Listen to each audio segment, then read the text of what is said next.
Hola, buenas tardes, ¿cómo andan familia? Acá a la iglesia de Morón, sí, le doy la bienvenida a que podamos compartir en esta tarde, este momento, separarnos un ratito para poder alabar a nuestro Dios, también escuchar lo que Él tiene para nosotros, ¿sí? En esta tarde. Y antes de empezar con esta reunión, con estas canciones, quería compartir un versículo que también se relaciona con la canción que vamos a cantar. Y está en Juan, capítulo 8, versículo 36. ¿Sí? Si quiere te lo leo yo, y dice: así que, si el Hijo os libertare, seréis verdaderamente libres. ¿Sí? Si el Hijo nos liberta, ¿sí? Nos hace libre, ahí realmente seremos verdaderamente libres. Y esta tarde, en este tiempo de cuarentena, ¿no? Con este tema de la epidemia, este coronavirus que lo tiene preocupado a todos, algunos más, otros menos, pero en sí nos afecta a todos en nuestra vida. Y esta tarde queríamos compartirles este mensaje, ¿sí? De realmente que podamos ser libres, ¿sí? Y no quiere decir que no podamos salir a la calle, vamos a dejar de ser libres, ¿sí? De no poder ir a trabajar, de no poder ir a pasear como lo hacíamos siempre. No dejamos de ser libres, sino que realmente la libertad que tenemos es la que Cristo nos dio, ¿sí? En aquella cruz, ¿sí? Cuando murió por nosotros, ¿sí? Y resucitó. Y qué lindo que en esta tarde podamos recordar esto, ¿sí? Tener en cuenta esto, ¿sí? Que la verdadera libertad es la que nos da Jesucristo. Y por eso, ¿sí? En esta tarde vamos a empezar con esta canción que dice: hay libertad.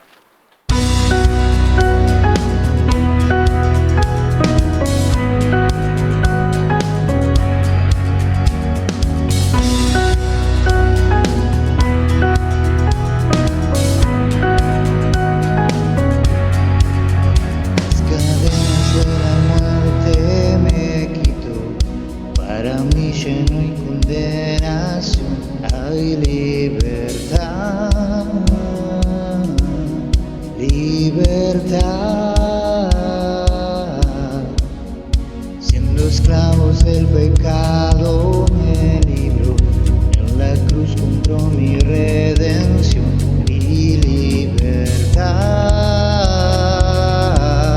libertad.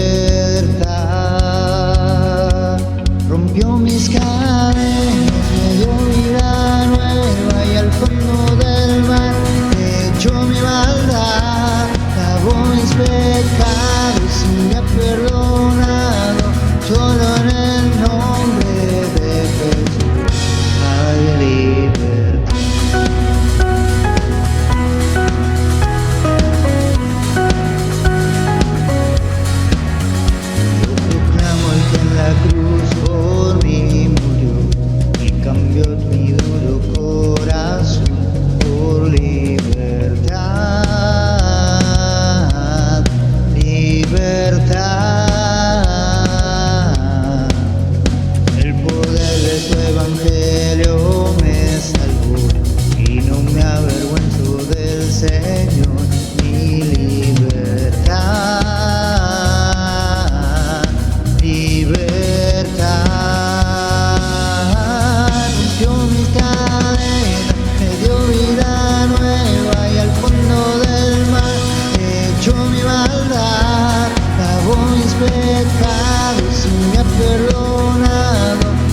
honor el nombre de Jesús. Hay libertad.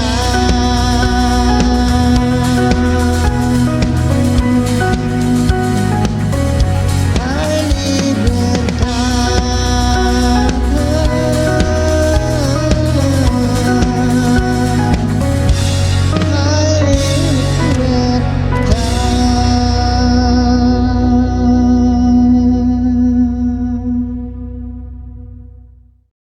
Bueno, la próxima canción dice, pregúntese quién tiene el poder para romper las cadenas del pecado, ¿sí?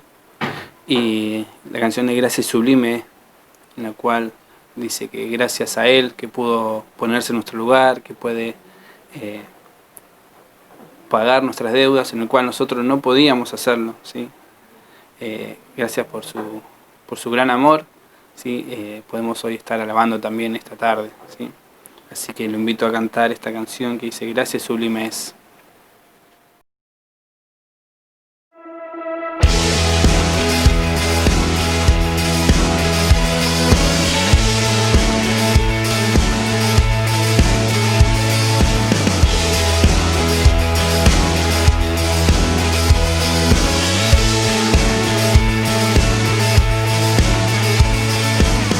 Quien rompe el poder del pecado, su amor es fuerte y poderoso, el Rey de gloria, el Rey de majestad.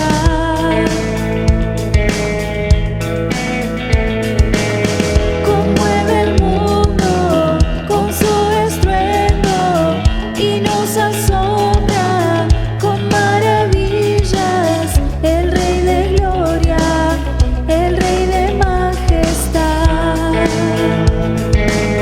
Gracia sublime es, perfecto es tu amor, tomaste mi lugar, cargaste tú mi cruz, tu vida diste ahí, y ahora libre soy. Oh, Jesús, te adoro por lo que hiciste en mí.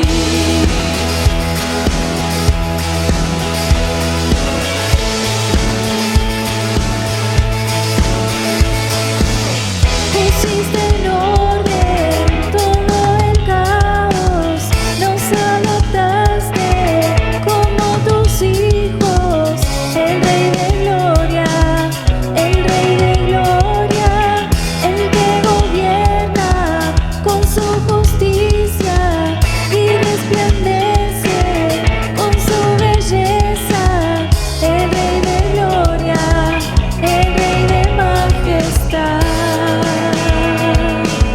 Gracia sublime es, perfecto es tu amor, tomaste mi lugar, cargaste tú mi cruz, tu vida diste ahí, y ahora libre soy. Oh, Jesús, te adoro por lo que hiciste en mí. Digno es el Cordero de Dios, digno es el Rey que la muerte venció, digno es el Cordero de Dios, digno es el Rey que la muerte venció, digno es el Cordero de Dios, digno es el Rey que la muerte venció, digno es el Cordero de Dios, digno, digno, digno, gracia sublime es, perfecto es tu amor, tomaste mi lugar, cargaste tú mi cruz,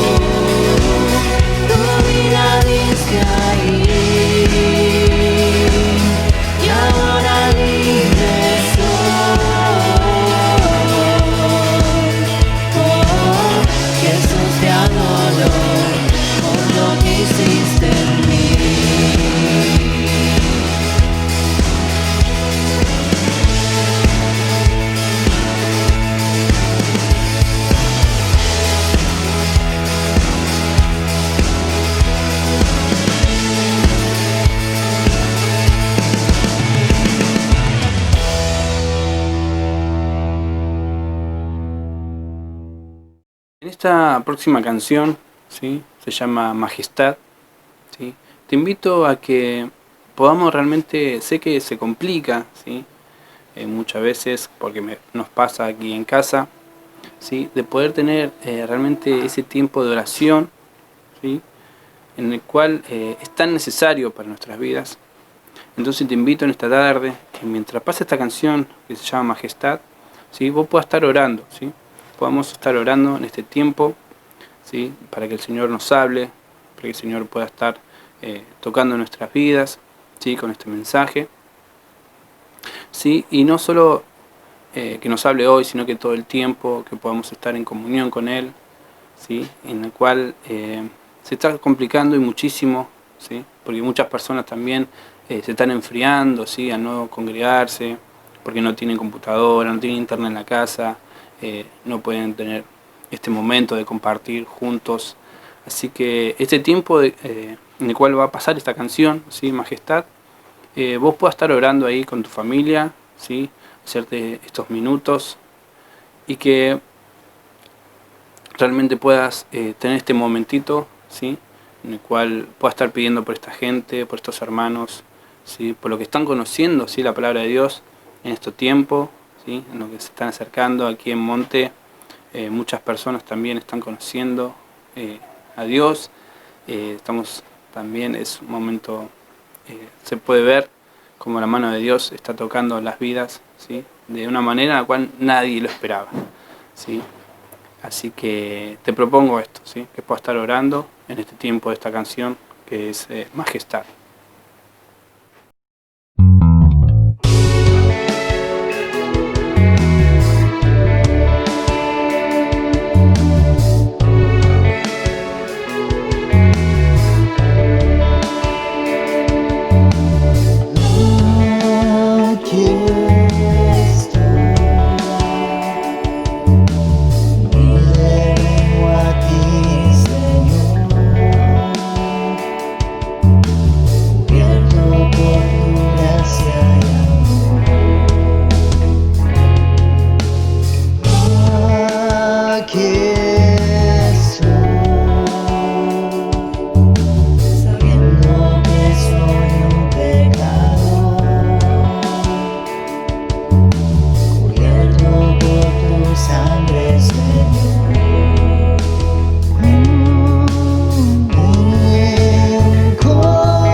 Bueno, para terminar estas canciones, ¿sí? La última canción, vamos a cantar Somos Iglesia.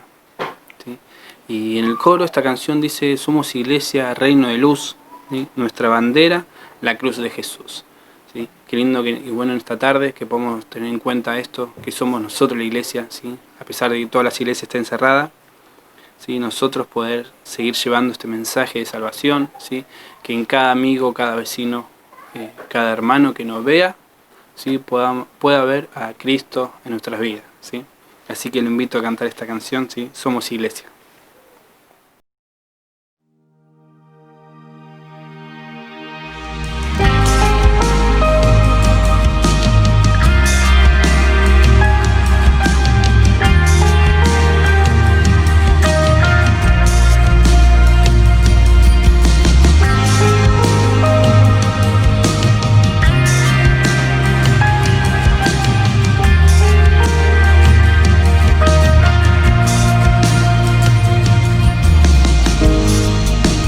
Desolado ya no más,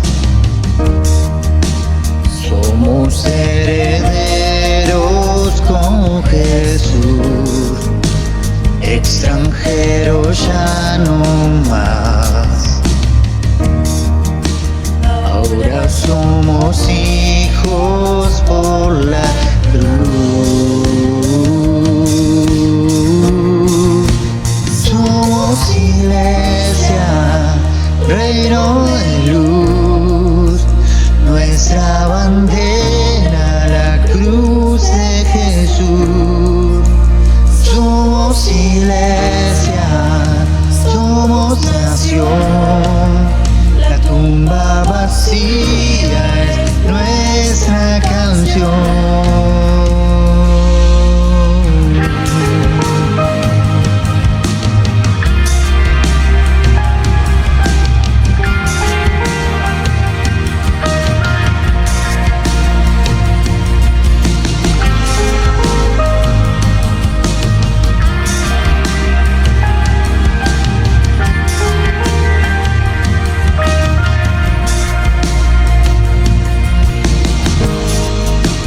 Extraviado ya no más, nos llamas de vuelta a nuestro hogar, separados ya no más,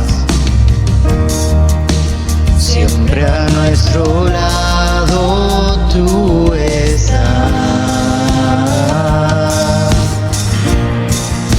Somos iglesia, reino de luz, nuestra bandera, la cruz de Jesús. Somos iglesia, somos nación, la tumba vacía es nuestra canción.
tumba vacía es nuestra canción, y vuestra sin gloria y honor, reinas en victoria, Señor, nuestro ser entona a una voz, Cristo eres Dios, Cristo eres Dios, viva estás en gloria y honor, reinas en victoria, Señor, nuestro ser entona a una voz, Cristo eres Dios, Cristo eres Dios.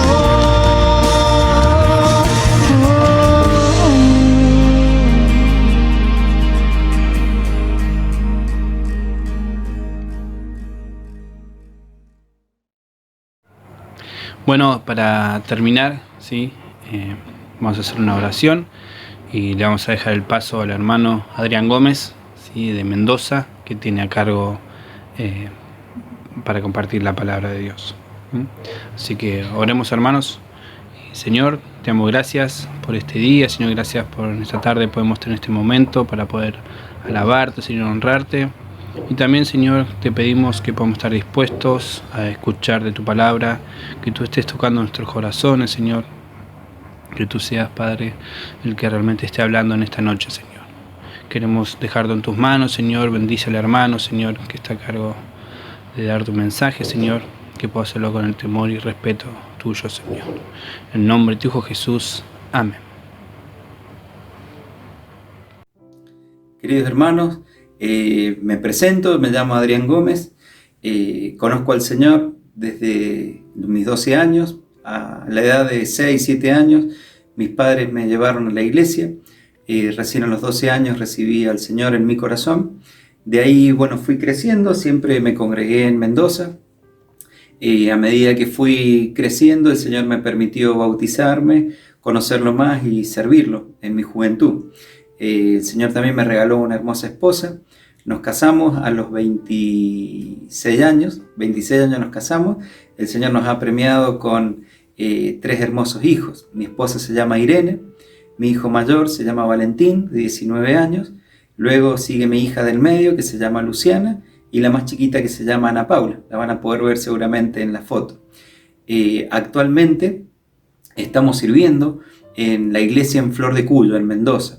Flor de Cuyo está a unos 7 kilómetros de la capital de Mendoza hacia el sur, limitando con un distrito que se llama Chacras de Coria.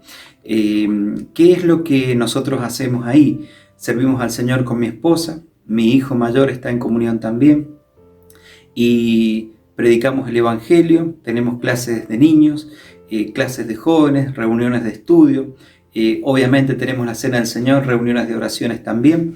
Es una congregación pequeña, somos alrededor de 60 hermanos en comunión, y bueno, servimos al Señor ahí con mi señora desde que nos casamos.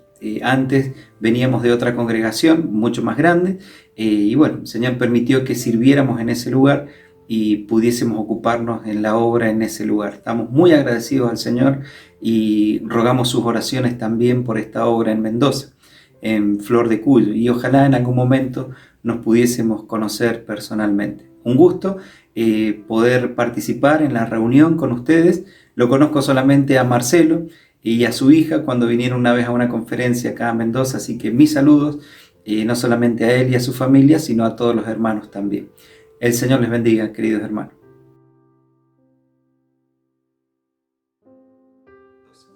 Es un privilegio para mí poder compartir con ustedes la palabra del Señor. Hubiese sido mucho más lindo poderles conocer en persona y poderles estrechar, pero el Señor ha permitido en su buena voluntad y sabiduría este tiempo, así que me gozo en el Señor de poder compartir con ustedes la palabra del Señor. En este día vamos a considerar la última carta del apóstol Pablo a Timoteo. En 2 Timoteo capítulo 4, versos 6 al 8, dice la palabra del Señor: Porque yo ya estoy para ser sacrificado, y el tiempo de mi partida está cercano. He peleado la buena batalla, he acabado la carrera, he guardado la fe. Por lo demás, me está guardada la corona de justicia, la cual me dará el Señor, el juez justo, en aquel día, no solo a mí, sino también a todos los que aman su venida.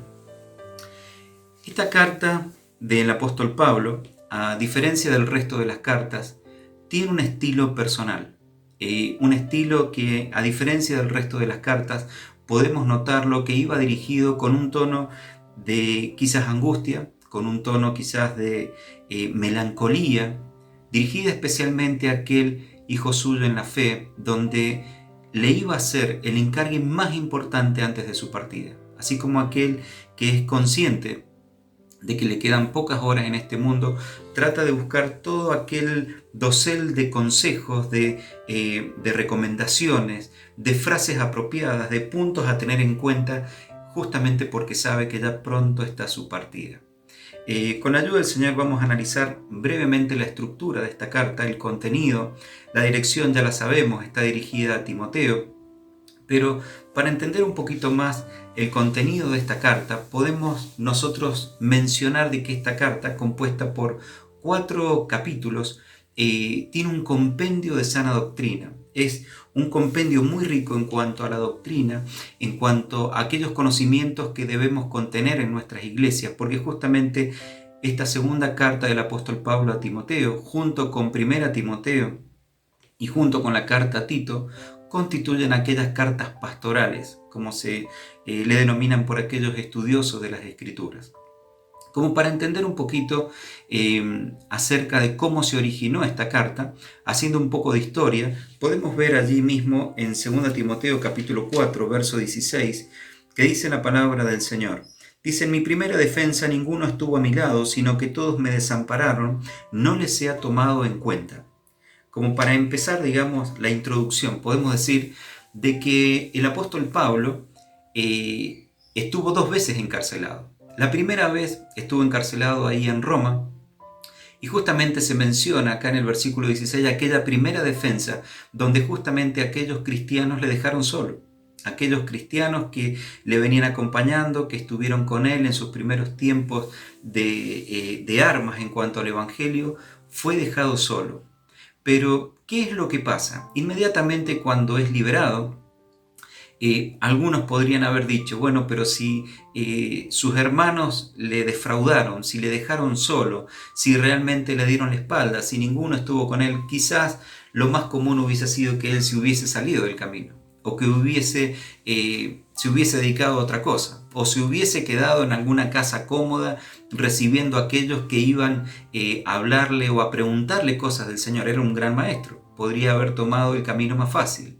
Sin embargo, inmediatamente vemos que después de aquella primera defensa, después de su encarcelamiento, reanuda su viaje, y lo vemos que va a Creta. En ese primer viaje a Creta, justamente, ¿qué es lo que hace? Deja a Tito, aquel otro joven que iba con él, lo deja ir justamente para que corrigiese lo deficiente. Habían grandes problemas en aquel momento. Encontramos a personas que estaban desviando la doctrina. Habían por lo menos 5 grupos de reuniones de cristianos que prácticamente estaban siendo bombardeados por un montón de doctrinas falsas. ¿Qué es lo que hace allí el apóstol Pablo en este primer viaje a Creta?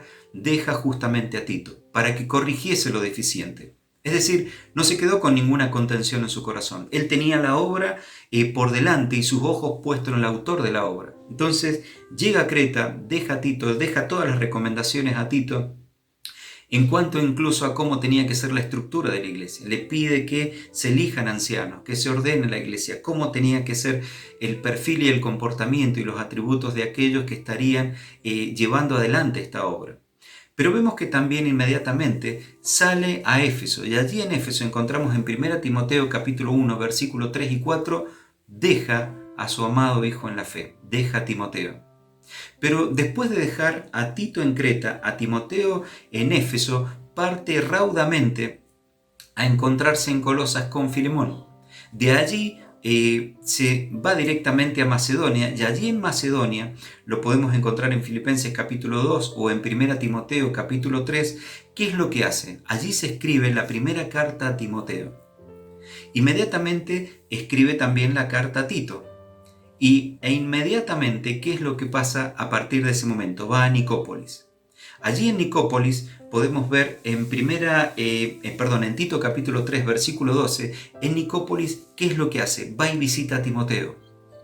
Ya a Timoteo, siendo visitado, ¿qué es lo que hace? Le encarga más en detalle a través de la primera carta a Timoteo las cosas que tenían que tener en cuenta, las cosas que debían ordenarse, hasta que llega un momento en que parte al puerto de Mileto. Y allí encontramos justamente una parte triste de la historia de este viaje. Allí en capítulo 4 de 2 Timoteo, capítulo 20, dice: Erasto se quedó en Corinto y Trófimo dejé en Mileto enfermo.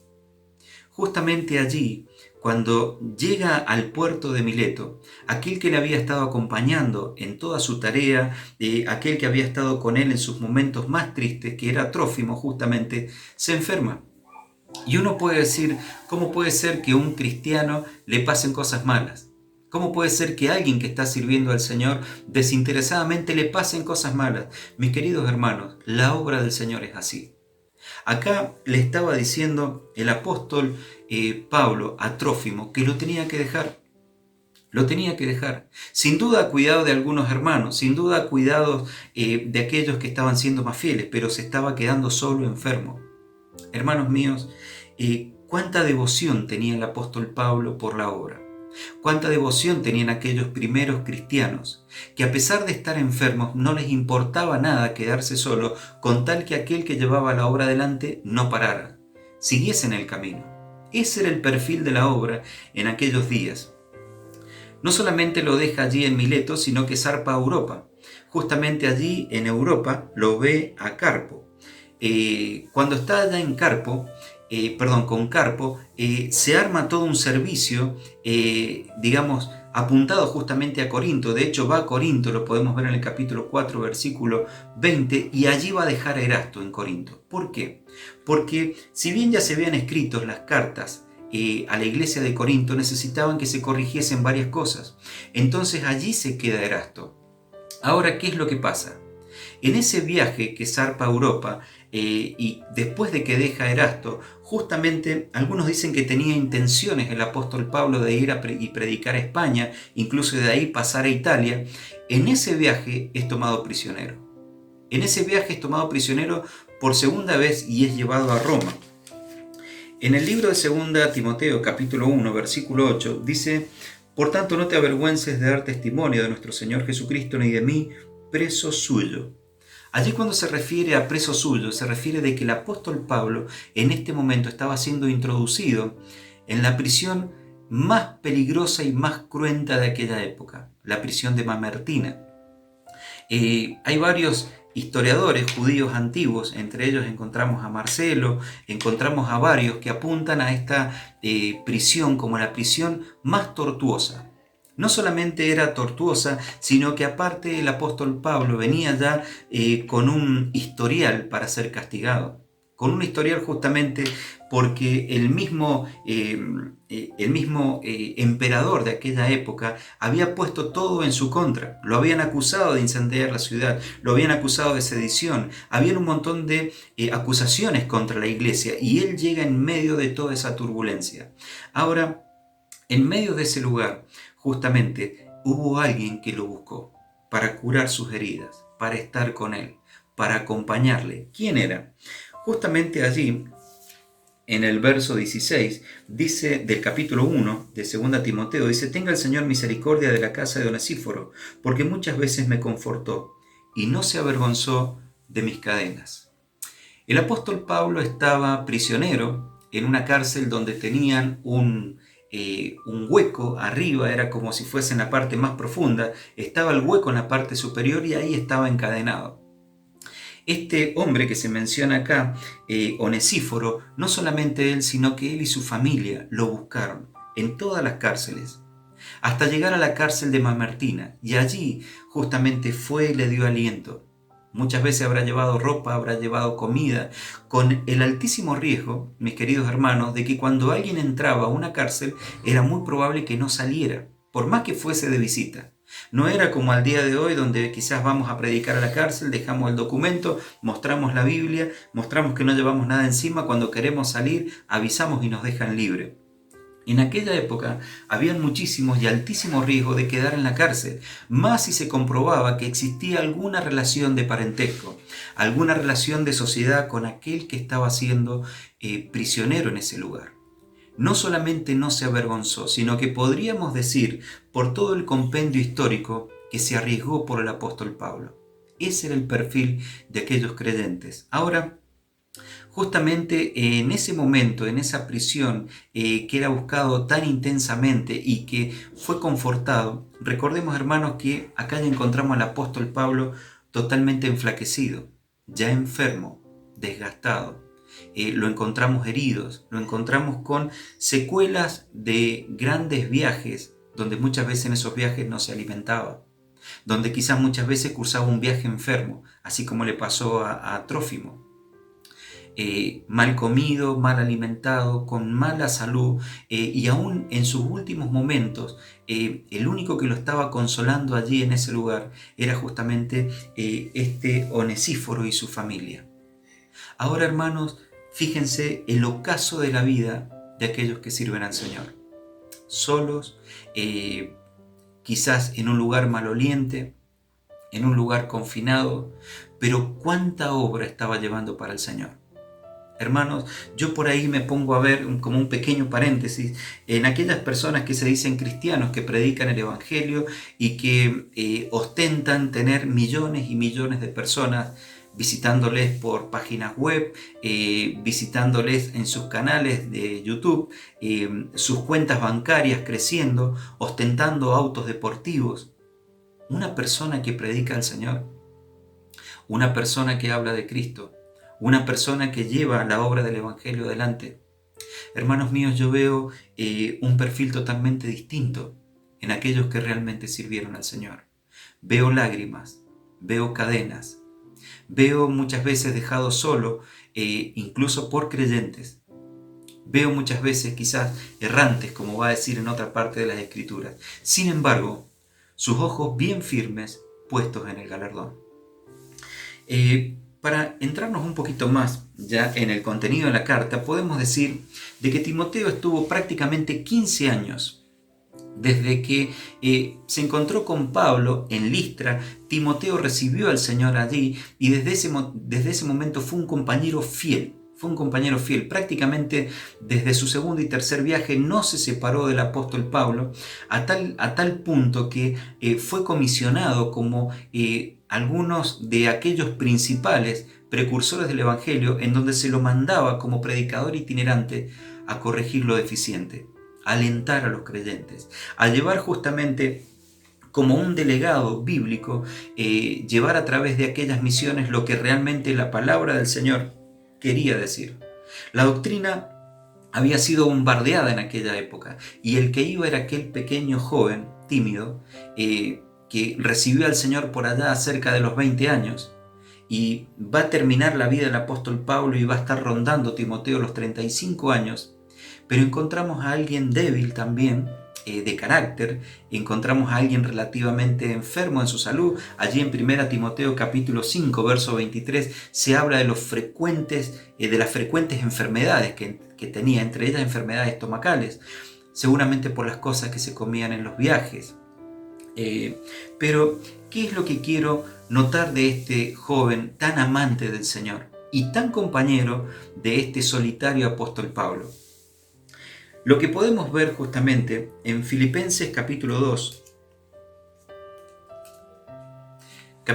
versículo 20 al 22, ¿cuál era el perfil del destinatario de la última carta del apóstol Pablo? Justamente aquel que se iba a llevar todas las recomendaciones finales de este fiel siervo del Señor. ¿Cuál era el perfil? Nos dice Filipenses capítulo 2, verso 20. Dice: pues a ninguno tengo del mismo ánimo, que tan sinceramente se interese por vosotros, porque todos buscan lo suyo propio, pero no lo que es de Cristo Jesús. Pero ya conocéis los méritos de Él, que como a hijo a padre ha servido conmigo en el Evangelio. Hermanos, fijémonos por un momento en el perfil del destinatario de la carta. Dice, pues a ninguno tengo del mismo ánimo, que tan sinceramente se interese por vosotros. Hermanos míos, el perfil del destinatario era alguien que realmente estaba sumamente interesado por la obra del Señor. Interesado por la obra de aquellos que le trataban mal, interesado por la obra de aquellos que quizás le contradecían en público, interesados por la obra a pesar de llegar a una iglesia y ser tenido en poco, ser avergonzado. Hermanos míos, acá viene nuestra primera enseñanza para nosotros, aquellos que hemos conocido al Señor. Es fácil estar en la obra cuando tenés hermanos, colaboradores que son buenos, son cariñosos, son amorosos. Cuando tenés pares tuyos que son amigos, que te alientan, que te llevan a estar en la obra. Cuando tenés aquellos ancianos que se preocupan por vos y te animan para decirte, mirá, empezá con esto. Y mañana seguí con esto otro. Y si te ven fiel te van a dar un poquito más. Cuán fácil es desenvolvernos en la obra y tener afecto por la obra. Hermanos míos, Timoteo y el apóstol Pablo vivieron situaciones totalmente distintas a estas. Es por eso que aquella flor que nace en medio de un desierto es justamente un ánimo y un interés por una obra que era totalmente difícil, hermanos. Que era totalmente difícil. Quizás en esta época, en estos tiempos, aquellos que estamos al frente de la obra nos vemos supeditados en poder o no ir a visitar un hermano por el miedo a la enfermedad, porque nos agarran los retenes, como dicen acá en Mendoza, y nos pueden multar y podemos entrar a sumar un montón de cosas. Hermanos míos, el ánimo de aquella época de Timoteo hacia la obra se veía reflejado en que muchas veces podía ir a la cárcel. Muchas veces podía ser considerado muerto. Muchas veces llegaba a la iglesia y tenía contradicción de adentro y de afuera también. Hermanos míos, cuando uno junta en una balanza todas esas cosas y vemos por otro lado a un creyente, como dice la Escritura, que tiene un ánimo tan pronto y tan sinceramente se interese por el estado de ellos, evidentemente es porque en su corazón había un amor sincero hacia el Señor Jesucristo y hacia la obra. Ese es el primer perfil que podemos ver en este destinatario. Pero también dice, porque todos buscan lo suyo propio y no lo que es de Cristo.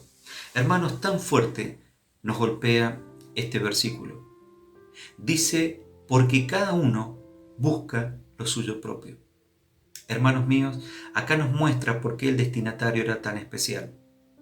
¿Cuántos de nosotros, quizás con alguna carrera ya profesional, quizás con algún negocio, alguna empresa, ocupado en mi tarea, ocupado en mi familia, en mi matrimonio, en mis hijos, en que necesito esto, necesito aquello, en el home banking, aquí y en allá? ¿Cuántas cosas nos ocupan de lo nuestro propio y muchas veces nos quitan tiempo en la obra del Señor?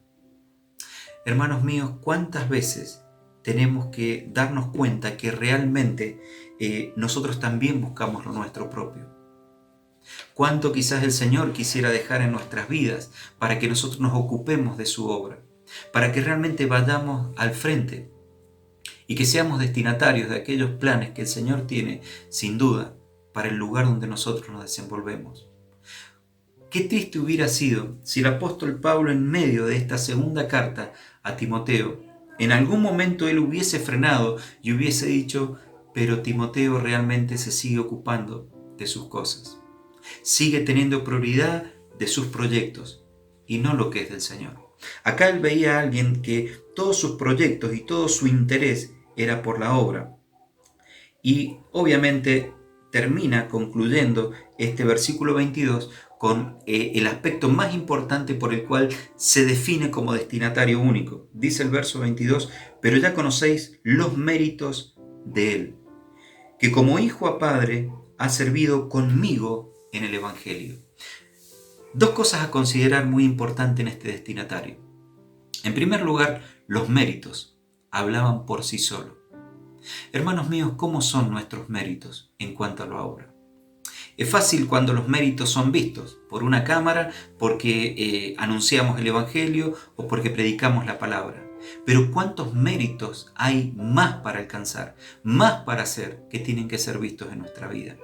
Hermanos, incluso de aquel Gallo se decía que fielmente se conducía y daban testimonio de él no solamente los de la iglesia, sino los de afuera.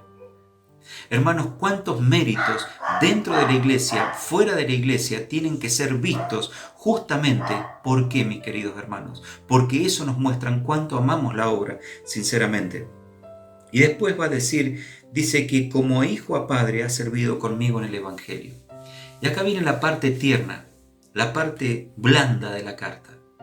Hermanos míos, yo tengo padres grandes y en esta época de confinamiento los dejé encarcelados en sus casas, por así decir. Ellos no pudieron salir más. Yo les hago las compras, yo les pago sus boletas, yo soy el que va y saca el dinero cuando ellos cobran, porque son jubilados, se los llevo a su casa, me encargo de las recetas que mandan ahora electrónica del PAMI, voy a la farmacia, traigo los remedios, mis hijos me ayudan con los quehaceres para hacer con ellos. Hermanos míos, son incontables las veces que yo desde la reja de la casa de ellos, cuando les entrego algo, mi mamá o mi papá me miran y me dicen, no sé cómo voy a hacer para pagarte esto. Obviamente uno como hijo lo hace por amor, lo hace porque les debe todo el cariño que ellos nos han dado como padres y como padres cristianos mucho más todavía. Ahora, hermanos, ese fue el acto desinteresado de Timoteo. ¿Cuántas veces viajó para verlo a Pablo? ¿Cuántas veces se ocupó de la obra? ¿Cuántas veces sin duda habrá tomado aquel brazo arrugado, cansado, para apoyarlo en su hombro y darle más fuerzas al apóstol Pablo? Es por eso que justamente él va a decir detalladamente, dice que como a hijo a padre ha servido conmigo en el Evangelio. Hermanos, pensemos por un momento, y acá quiero dirigirme a mis hermanos jóvenes. ¿De qué hermano mayor está siendo el puntal? ¿De qué hermano mayor le estás cargando en tu hombro y le estás llevando así como un hijo a un padre? Hermanos míos, yo he visto a hijos ayudando a su padre a sentarse en un auto, a ayudarle a levantarse.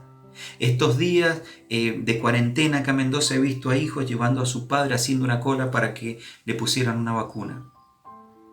O quizás atendiéndolo en su casa, para que no entrara un enfermero de afuera.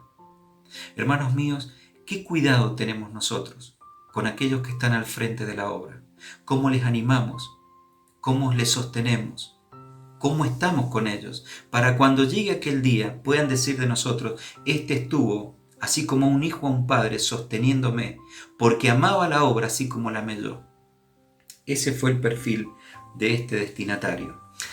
Para ir avanzando un poquito más, hermanos míos, en esta bellísima última carta del apóstol Pablo, podemos decir de que al final de su carrera, el apóstol Pablo estuvo prácticamente 30 años de servicio pleno al Señor. Desde aquel momento en que el Señor Jesucristo se le aparece yendo camino a Damasco hasta esta carta, prácticamente habían corrido 30 años de servicio pleno al Señor. Él estaba ya acabando la carrera, él estaba terminando la buena batalla. Prácticamente sus armas ya iban a tener que ser dejadas a un lado. Colgar aquella espada, colgar el escudo, colgar aquella indumentaria con la cual usó para correr. Y sin embargo, había una gran preocupación. Ya hemos hablado del destinatario. Ahora vamos a hablar de la preocupación que tenía justamente el apóstol Pablo. La preocupación era porque justamente Nerón se había propuesto aniquilar absolutamente todas las iglesias, que prácticamente fuesen cerradas, que no se reunieran, que no hicieran absolutamente nada para hablar acerca del nombre o del camino. Sin embargo, en este propósito, justamente él iba a luchar contra esto que estaba pasando. Hermanos, muy parecido a lo que pasa ahora. Por distintas situaciones vemos que las iglesias de alguna manera están cerradas. Pero la iglesia que realmente no se maneja en edificio tiene que estar libre. Esa era la preocupación y el empeño del apóstol Pablo en este punto. Por otro lado, otra de las preocupaciones, 4 podemos mencionar, era justamente la herejía que estaba entrando en las iglesias. Herejía que estaba entrando por distintos lugares. Hermanos, tal cual nos pasa ahora. A través de estos medios informáticos que tenemos, donde podemos enviar información, también entra mucha información. Y quizás proporcionalmente de 2 mensajes buenos de doctrina, Sin duda el creyente puede recibir 8 o 9 o más mensajes que realmente carecen de sana doctrina. En aquella época era similar, hermanos.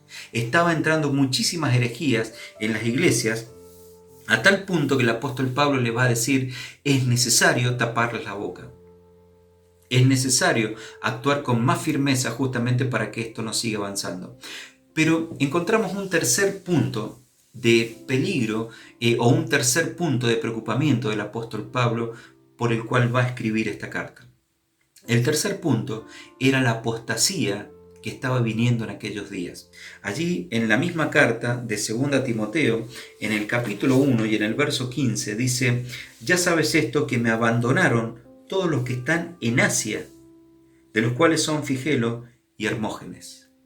Hermanos míos, cuando pase este periodo de cuarentena, cuando pase este periodo de aislamiento, si el Señor así lo permite, ¿cuántos son los que van a abandonar las filas? ¿Cuántos son los que al día de hoy ya han abandonado las filas? Hermanos míos, cuán lindo era ir a la iglesia y encontrarse con hermanos. Pero había hermanos que los veíamos domingo tras domingo. Los veíamos incansables en la obra, los veíamos frecuentes en la obra, los veíamos alentando a los hermanos, poniendo sus dones al servicio de la iglesia.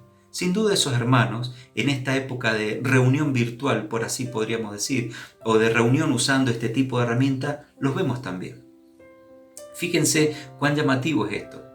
Aquellos que andaban medianamente bien, quizás de las reuniones, de la cantidad de reuniones sumarizadas en 3 meses, y quizás lo hemos visto en un 50%, 60%. Quizás la misma frecuencia o similar a la que tenían cuando podíamos ir a la congregación. Pero quizás entre los creyentes habían algunos que iban porque los llevaban los padres, o porque iba el esposo y iba la esposa, o porque iba el esposo y el esposo le acompañaba también. Es muy probable que esos tipos de creyentes al día de hoy ni siquiera en las reuniones virtuales estén. Es muy probable que si la reunión se escucha en la casa, que ni siquiera esté presente, o que pase de pasada escuchando, pero nunca sentado a escuchar un mensaje completo de la palabra del Señor. ¿Qué va a pasar con esos hermanos cuando vuelvan a la reunión?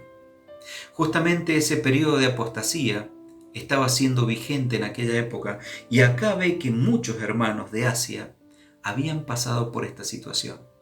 Hermanos, si es algo que se va a ver común en nuestros últimos tiempos, va a ser justamente el periodo de apostasía también. Como cuarto punto, por el cual el apóstol Pablo también se inundaba de preocupación, era justamente porque se tenía que guardar un evangelio limpio, un evangelio sano, un evangelio que no tuviese ni siquiera ningún agregado de los hombres, sino que fuese sin adulterar, que fuese totalmente efectivo. ¿Por qué? Porque a través del evangelio se encuentra la vida eterna. Allí en 1 Timoteo capítulo 6 versículo 20 dice la palabra del Señor: oh Timoteo, guarda lo que se te ha encomendado, evitando las profanas pláticas sobre cosas vanas y los argumentos de la falsamente llamada ciencia. Hermanos míos, esta semana el Señor me permitió tener en su misericordia un curso con la Universidad Hebrea de Jerusalén. Ellos le apuntan a la ciencia, la arqueología apuntada hacia la ciencia. Hermanos, les aseguro que absolutamente todo apunta a este Dios grande que escribió tan perfectamente lo que hoy día nosotros tenemos en nuestras manos y llamamos Biblia. Tantas cosas que la ciencia afirma y muestra la fortaleza, la credibilidad de un Dios tan grande que ha dejado tantas cosas perfectas en su palabra, que la ciencia realmente no tiene otra cosa que confirmar la veracidad de la palabra del Señor. Pero hermanos míos, ¿cuántos se desviaron dándole más oído a la ciencia y dejando de lado la palabra del Señor? Jóvenes, grandes, mayores, pensando que el pensamiento humano de alguna manera puede llegar a ser mucho mayor que la misma mente del Señor, mucho mayor que los conceptos tan perfectos puestos en la Escritura, para el joven, para el adulto, para el mayor, para la familia, para el que está solo, para el que está soltero, y podemos mencionar absolutamente todos los temas que contiene la Escritura, pero principalmente la Escritura contiene cómo el hombre tiene que llegar a ser salvo. No por obras, no por plata, no por un evangelio de prosperidad y tantas cosas que realmente Satanás se ha encargado de meter.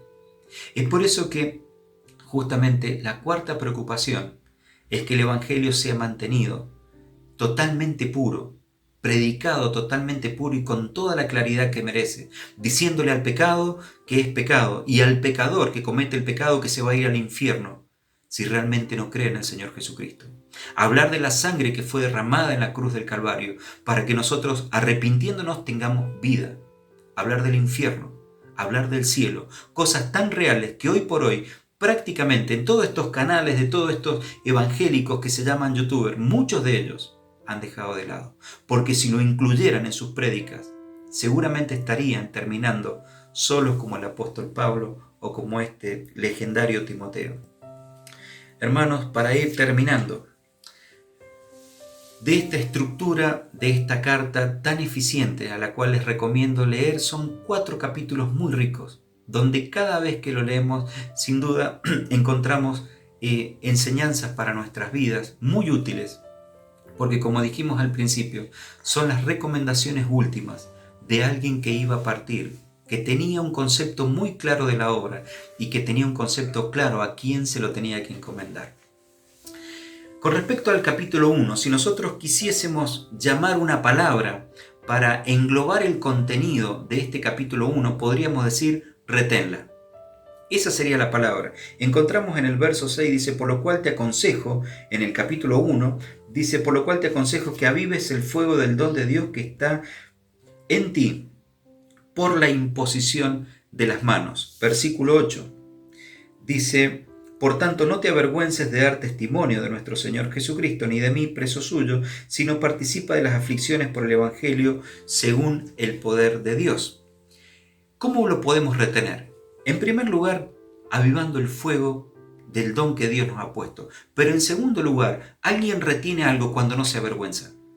Miren, cuando nosotros nos avergonzamos de algo, es muy probable que nos echemos rápidamente. Pero cuando alguien está orgulloso de algo, lo guarda, lo retiene, lo mantiene, lo cuida y lo preserva. Es por eso que en el verso 13 va a decir, retén las formas de las sanas palabras que de mí oíste en la fe y amor que es en Cristo Jesús. No tenía que retener cualquier cosa, la palabra y la forma que contenía la palabra. Absolutamente, y esto nos habla de alguien que realmente tiene el cuidado de lo que dice la Escritura, no solamente lo lee literalmente, sino la forma en cuanto a su contenido. Y eso es lo que debía mantener. Y en el verso 14 dice, guarda el buen depósito por el Espíritu Santo que mora en nosotros. Hermanos, el capítulo 1, en su contenido completo, nos habla de guardar y retener, a través de este buen depósito del Espíritu, la palabra del Señor, sin avergonzarnos de ella, reteniéndola con toda la forma que ella merece.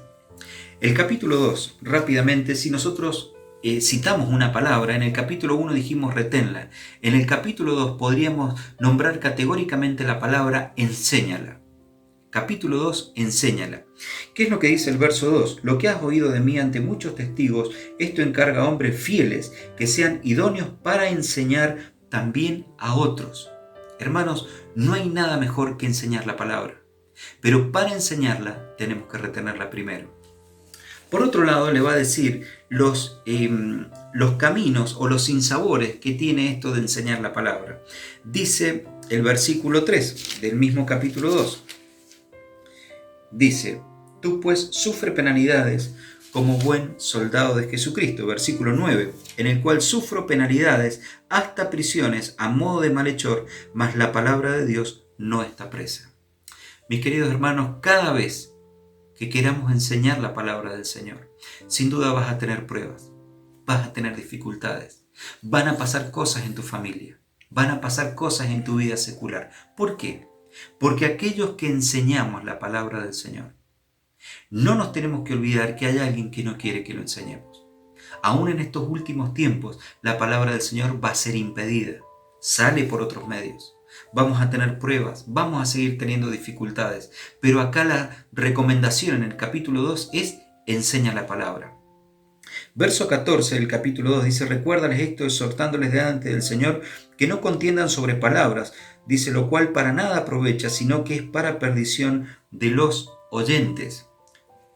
Aquel que enseña es necesario que ore al Señor para tener entendimiento, no para discutir, sino para poder, a través de la enseñanza, con paciencia y con amor, hacer que la iglesia, que los miembros entiendan lo que dice la palabra, no para discutir, sino para crecer en el conocimiento de aquel que nos salvó. Y por último, el verso 24 del capítulo 2 dice: porque el siervo del Señor no debe ser contencioso, sino amable para con todos, apto para enseñar y sufrido. Vuelve a mencionar, para enseñar. Segundo capítulo, enseñar la palabra. ¿Cómo tenía que hacerlo? Enseñando a otros también, entendiendo la palabra y teniendo el formato de un siervo sufrido, entendido, apto para enseñar. Voy muy rápido, hermanos, pero es para que tengamos un concepto completo de la estructura. Capítulo 1, reténla. Capítulo 2, enséñala. Capítulo 3, persevera en ella. Porque aquel que la retiene, aquel que la enseña, a medida que pasa el tiempo, tiene que perseverar en ella. Justamente en el capítulo 3, versículo 1, dice: también debes saber esto, que en los postreros días vendrán tiempos peligrosos. ¿Por qué debía preservar? Porque los tiempos son peligrosos, hermanos. Estos tiempos en los que vivimos son peligrosos. Aquellos tiempos sin duda que también. Pero por otro lado, en el verso 10 dice: pero tú has seguido mi doctrina, conducta, propósito, fe, longanimidad, amor y paciencia. Hermanos, si queremos realmente preservar en la palabra nuestros hechos, nuestra conducta, tiene que demostrarlo primeramente. Nunca vamos a preservar en la palabra, en lo que hemos enseñado, incluso en lo que hemos retenido, si nuestra vida no lo muestra. Es una forma crucial de retener la palabra. ¿Cuándo? Cuando en nuestra vida realmente se ve el adorno de la doctrina, como va a decir a Tito. Hermanos míos, podemos conocer mucha doctrina, pero se va a ver adornada en nuestra vida, ornamentada en nuestra vida, cuando realmente en cada cosa que hacemos, decimos, llevamos a la práctica lo que dice la palabra del Señor. Es un modo de retener la palabra. Por último, en el verso 14, dice: pero persiste tú en lo que has aprendido y te persuadiste, sabiendo de quién has aprendido. Hermanos, persuadido es alguien que realmente ha sido anunciado y ha sido realmente informado y con toda claridad de lo que sabe, de lo que entiende, persiste en eso. Hermanos, debemos ser persuadidos. Aquel que es persuadido no va a cambiar sus conceptos, porque ya sabe realmente en qué es lo que se tiene que mantener y en qué tiene que preservar. Entonces, en resumen, capítulo 3, preservar en la palabra. ¿Por qué? Porque vienen tiempos peligrosos. Preservar en la palabra, manteniendo una buena conducta y nuestros hechos hablando por lo que nosotros decimos. Y aprendiendo, estando persuadidos firmemente en lo que hemos aprendido. Cuarto y último punto, y el más no vamos a decir importante, porque los 4 puntos de este capítulo son importantísimos, pero el último encargo, muy similar al pedido de nuestro amado Señor Jesucristo antes de su partida. Dice capítulo 4, versículo 1: te encarezco delante de Dios y del Señor Jesucristo, que juzgará a los vivos y a los muertos en su manifestación en su reino. Queridos hermanos, te encarezco, y va a decir en el verso 2, que prediques la palabra, que instes a tiempo y fuera de tiempo, redarguye, reprende, exhorta con toda paciencia y doctrina. Verso 2, que prediques la palabra. ¿Cuándo? A tiempo y fuera de tiempo. Hermanos, más que nunca, la gente que nos rodea necesita que le prediquemos la palabra del Señor, en cualquier tiempo, en cualquier momento, en cualquier circunstancia. No es en cualquiera que nos sobre a nosotros, es en cualquiera que ellos necesiten. Dice el verso 2 que prediques la palabra, y el verso 5 para terminar dice: pero tú sé sobrio en todo, soporta las aflicciones, haz obra de evangelista, cumple tu ministerio. Me quedo nuevamente con la lectura para terminar, mis queridos hermanos, con el verso 5. Pero tú sé sobrio en todo, soporta las aflicciones, haz obra de evangelista, cumple tu ministerio. Acá en Mendoza, cuando yo era chico, si había algo que era el común denominador, era justamente cuando alguien venía y te preguntaba. Yo recuerdo allá en el secundario mío, ¿de qué religión sos? Yo decía, soy evangélico. Y me decían, ¿qué quiere decir ser evangélico? Ser evangélico era predicar las buenas nuevas. Era la frase que me había enseñado mi maestra de escuela dominical. Hermanos míos, allá a mis 8 años se me enseñó esa frase y yo la repetía cada vez que se me preguntaba. Era como que teníamos el preámbulo marcado, que era ser un evangelista, que era ser un evangélico. Hermanos míos, acá, cuando el apóstol Pablo le dice, haz obra de evangelista, le estaba encargando justamente retener la palabra, enseñar la palabra, preservar en la palabra y hablar de la palabra constantemente. Esos 4 elementos terminan conformando la obra del evangelista. Si carecemos de alguno de ellos, hermanos, no estamos haciendo la obra de evangelista. A mí me llama la atención por qué prácticamente ahora ya no se menciona a los evangélicos. ¿Por qué ya no se nos dice los evangélicos? Cada vez la palabra es menos usada para denominarnos. ¿Saben por qué? Porque quizás no estamos teniendo obra de evangelistas. Queridos hermanos, que el Señor nos ayude con esta breve meditación a poder escudriñar mucho más en la Escritura y a tener presente aquellos consejos últimos de aquel casi moribundo apóstol Pablo, con aquella recomendación tan especial a esta persona tan especial, que podamos hacerla carne en nuestra vida como cristianos, que la hagamos propia, para que con la ayuda del Señor y la participación de su Santo Espíritu podamos hacer en nuestra vida obra de evangelista. Que el Señor les bendiga.